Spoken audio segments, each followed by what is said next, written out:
Hi everyone, Anthony Morganti here. A couple days ago I did an introductory video on Photomator. In that video I mentioned that I just started using it and I wasn't very familiar with it, but I was going to do my best to give you an overview of it. In that video I mentioned the repair tool and the clone tool, but I didn't demo them. I did say that if you want me to do a future video demoing the repair tool and the clone tool, to let me know in the comments. Several people commented saying they wanted me to do more videos on Photomator and to definitely cover the repair tool and the clone tool. I'll be doing that in this video. Also, at the end of that video, I mentioned, I haven't been using this application very long at all, and I don't see masking. If anyone knows where masking is in this app, let me know in the comments. And several people were very, very nice, and they let me know where masking was and how to access it. Of course, a couple people weren't so nice, but it is the internet. What do you expect? So, in this video, I'll also be covering masking. Now, without further ado, let's get started. Let's go to this image here. This is an unedited RAW file, and I'm going to do a full edit on it. First of all, it's very crooked, so I'm going to straighten it. I'm going to go to the crop tool, and I'm just going to click on auto straighten. And I found that auto straighten works perfectly every single time. I also want to crop it. I want to tighten it up a little bit. So I'm going to keep the original ratio, and I'm just going to grab down from the top and pull down.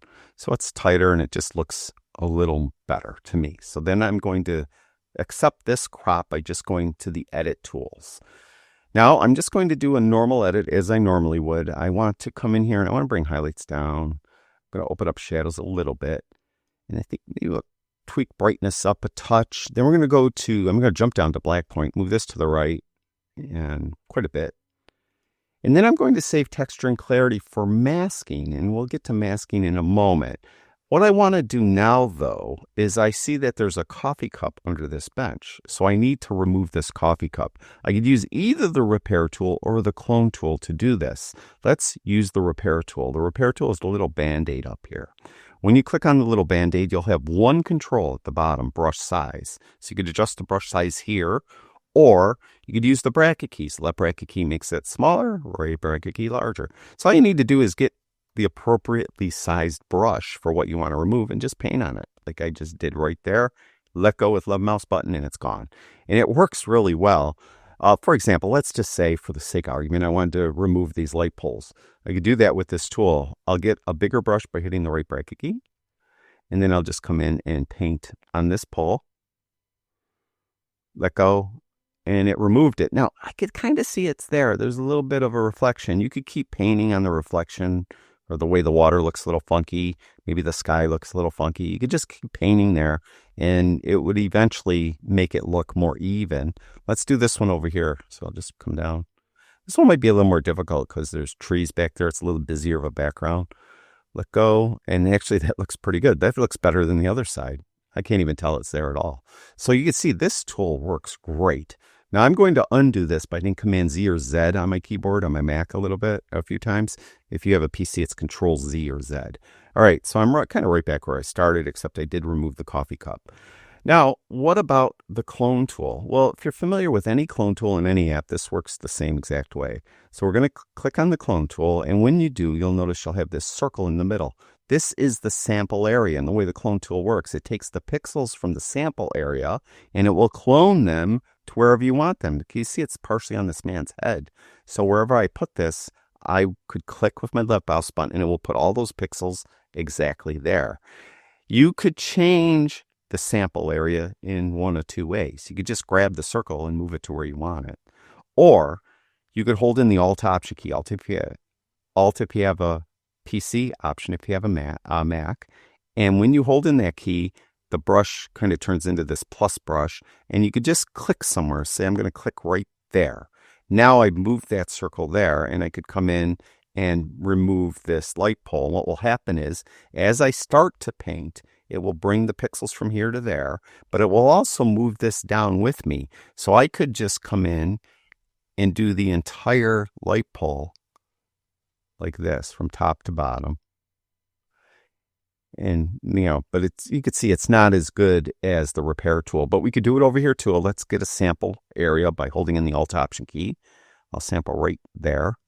We'll come over here and then just go right straight down. And again, it probably did a little better job on this side, although you could tell it's been cloned, because if you look, right above my brush is a tree, kind of a uniquely shaped tree, and it's been cloned to there. That's what you want to avoid when you're doing any cloning, because this is a giveaway that it was cloned. So just avoid doing that if you're using a clone tool. Now, in my opinion, I think in most instances, you're not going to use the clone tool. You'll be using the repair tool. My suggestion would be that if you're using the repair tool and you just can't get it to work, then try using the clone tool. So that's it. I just wanted to remove that garbage, and I did that just fine. Now let's go back to editing, and let's talk about masking. To access the masks, go up here to the very top. Right here it says raw layer, because this is a raw file. We'll click on this, and you can see there's our raw layer. Click on this little plus sign, and you'll see you have access to a number of different types of masks, 3 different AI masks and 4 different non-AI masks. The AI masks are at the top: subject, sky, and background. The non-AI masks are below that: brush, linear gradient, radial gradient, and color range.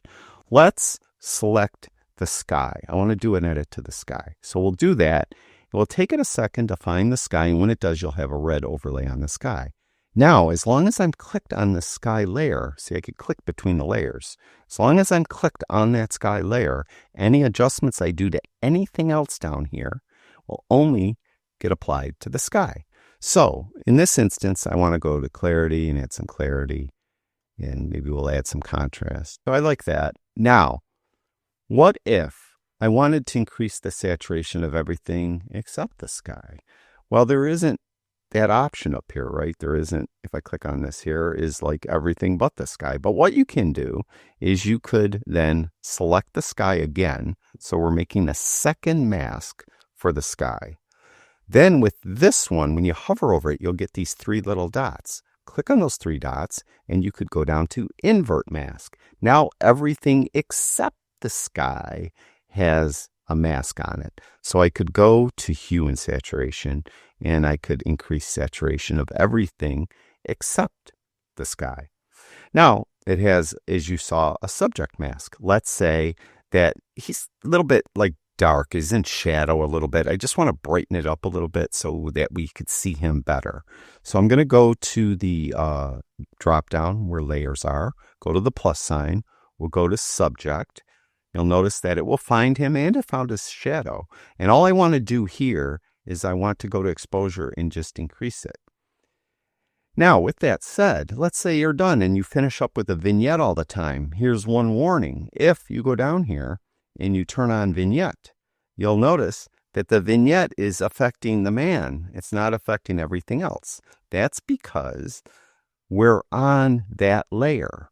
If you want to put the vignette on the entire image, you need to go back up here to layers, make sure you're on the bottom raw layer, then come down, turn on vignette, and then you'll notice now the vignette is applied as it should be. So that's that.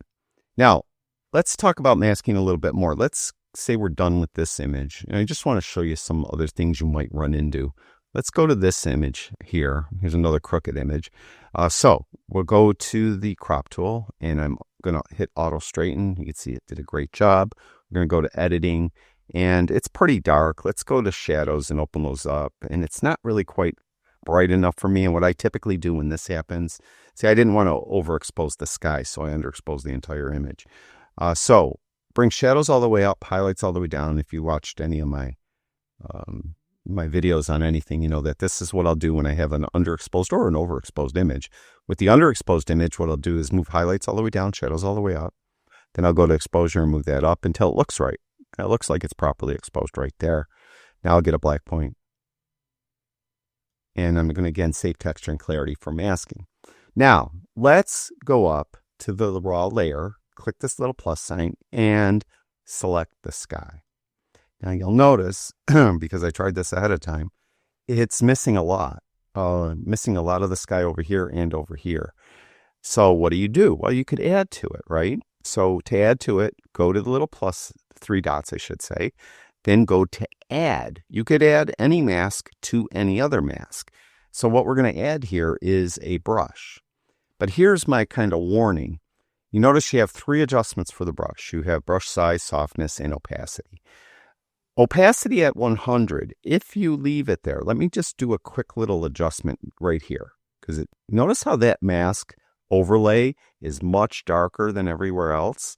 Then you'll notice when I do my adjustment that that is getting affected much more than everything else. When you do a sky mask, it's not applied at 100%. So let me undo this by hitting Command Z a couple times. To make this match, what I found, you need to pull opacity down to about 25. So hopefully this is a useful tip for you. If you apply a sky mask or subject mask or some type of mask and it's not getting applied to everywhere you need to, and you need to add a brush to it, make sure that you bring opacity down to around 25%. And then I found that that works pretty good. Now, even here, this might look a little dark. Excuse me, lose my voice. But come in. Just try to get it where you want. I'm just going to do a very quick job, obviously. I'm being very sloppy. But now when you do your adjustment, it will look more even. It's the bottom line. See how that looks more even. So I'll go to clarity again. Texture again. So that's that. Now, there are some times I found where the subject mask just doesn't work. I've tried this in other applications, including Lightroom, all the different Lightrooms, including Camera Raw, On1 Photo Raw, and Luminar Neo. And if on this specific image, if I do a subject mask, it finds this grain elevator in the background. If I do it here, it doesn't. So I'll go here, I'll hit the plus, and I'll go to select subject. And what you'll notice is it puts a mask there, but it's all black. So any adjustment I do doesn't get applied anywhere because it didn't find anything. So it's not finding the subject. So it's not quite up to par to those other applications that I often do videos on as far as finding the subject. If you want to delete a mask, click on the 3 little dots and go down to delete. So you could see while we're here, you could add to the mask, and you could add any mask to any other mask. You could subtract from the mask. Again, you could subtract any mask with any other type of mask. You could rename the mask. You could duplicate the mask. You could duplicate and invert the mask, or you could just invert the mask, which we did on the previous image. So you could do any of these things with masking. And then of the masks, as I mentioned, there's like 7 different masks. Subject, sky, background. Those are all AI masks. Then you have these 3 grouped together, which are manual masks. Brush, linear gradient, and radial gradient. And then you have a color range mask, which is by itself. And they're typical masks. So if you're familiar with Lightroom, and they're calling this application the Lightroom killer for some reason, you'll see that these are very similar, and they all work very similarly to the Lightroom masking. In my opinion, though, in most instances, Lightroom's a little more accurate when it does the masks, and so are On1 Photo Raw and Luminar Neo, which I do videos on those as well, those applications. And you've seen me do like sky masks and things like that. But it's good. This is a good application. I don't mean to talk bad about this app. It is a fine application. It does a really good edit in most instances. It's just going to take you just a little while, I think, to get used to it compared to one of the other apps if you've been using one of those. So this is my kind of makeup video on Photomator because I didn't really have a complete video a couple days ago. I wanted to fill in what I missed. And thank you to everyone who gave me the tips on the masking. I do appreciate it. And thank you to everyone that watches my videos. I really do appreciate it. I'll talk to you guys soon.